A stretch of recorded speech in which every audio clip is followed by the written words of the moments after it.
we use Instagram to generate content? Okay, so Instagram is incredibly powerful because it's a very, heavily content-based platform, right? It's all images. Barely do we read the captions. I mean, if an image captures us, we do sometimes read the caption, but you scroll and it's just image, image, image.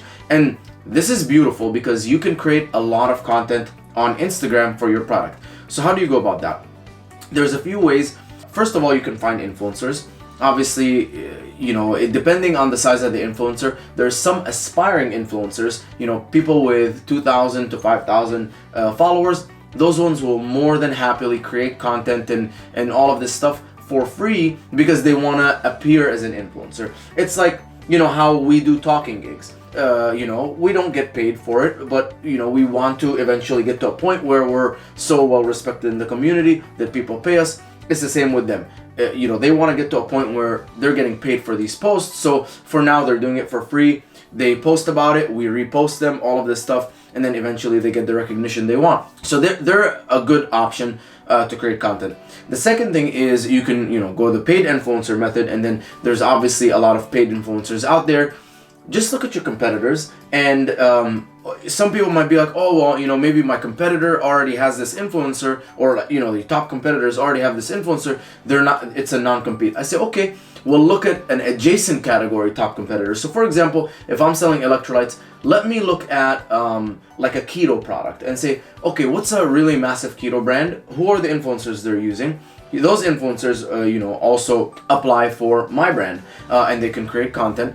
Or maybe, if it's like cyclists, I'll say, okay, who's a massive cyclist influencer, or who's a massive cyclist company? Maybe this company that sells like biking shoes or something, or biking compression shorts, and be like, okay, let me see who their influencers are and approach them.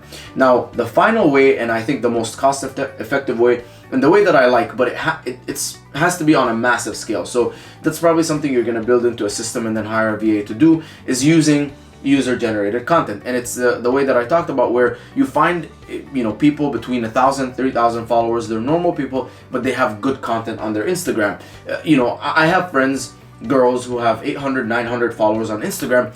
The most beautiful pictures you'll ever see. And I'd send them my product and say, hey, can you just take some pictures around the house or at the gym, or just of you drinking it, and I get incredible results, because they're just naturally good at that. And so you can find those people, like I said, by going to the places where your target audiences is. So cycling gyms, CrossFit gyms, hot yoga gyms for me, for Hydrolyte, and then I'll look at the tagged photos, and usually I stick to LA or New York City, because those are areas that people are very, very, content and tech savvy, especially LA. Everyone's a content creator.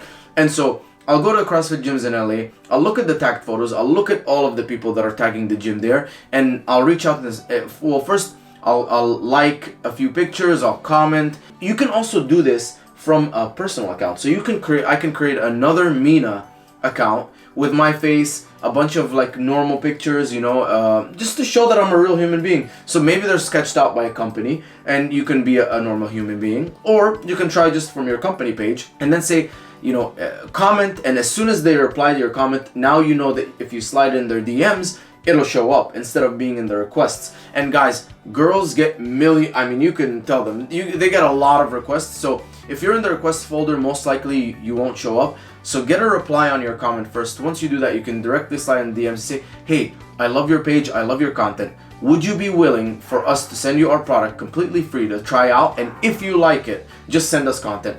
We do this just so we can get content from our audience, and 99% of the time people say yeah. And it's going to be a lot of hounding. You're going to send them the product, they're going to get it. Oh, I just got it. Oh, I was on a trip. Oh, my mom, I got sick. So you're going to have to follow up a few times, but eventually you will get the content. And trust me, sending your product to someone, having them generate, multiple pieces of content is the cheapest way you can get content for your product. And first of all, this is such gold, Mina. Like, you guys have to understand that this is literally what we do and what works, and it's absolutely amazing. And I love that you touched on, you know, these micro influencers that don't have such a big following, because they do love to create content. Also, when you reach out to them, they feel empowered, like, oh my God, like a brand is reaching out to me, and they will do all these photos for you. So to add to that, what I would say is, you know, have them do a photo and maybe post it on their stories as well. Tag your Instagram page that you created. And what happens is somebody else will see it, and they might not order now, but in a month or two, they'll remember, like, oh my God, I saw that electrolyte. Like, I'm starting my new diet. Let me go and see where that is. So just because you don't see results right away, know that they are there. And another thing is, you know, again, we're all so busy.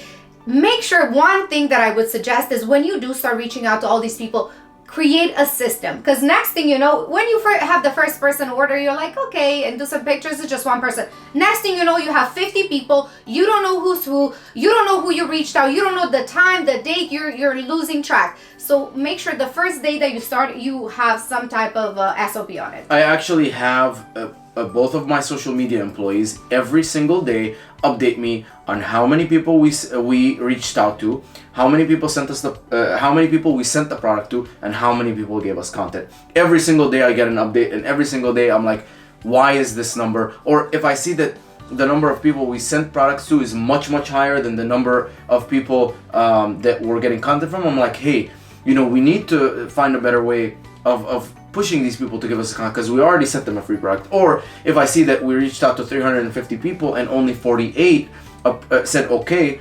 maybe we need a better system. Maybe we need, you know, send a voice note, say, hey, my name is Mina, you know, and that sounds like more personal than just a cold. Someone actually the other day when I did this said, I'd love to know how you guys are doing this automated messages. And I sent a voice note. I said, this is not an automated message. This is literally what one of my employees does every single day. And she was so shocked and like laughed. And obviously we built a relationship after that. But these people are getting bombarded left and right by, you know, spammers. So you want to stand out. So make sure that you have a system and you're tracking the numbers and that you're standing out. Love it.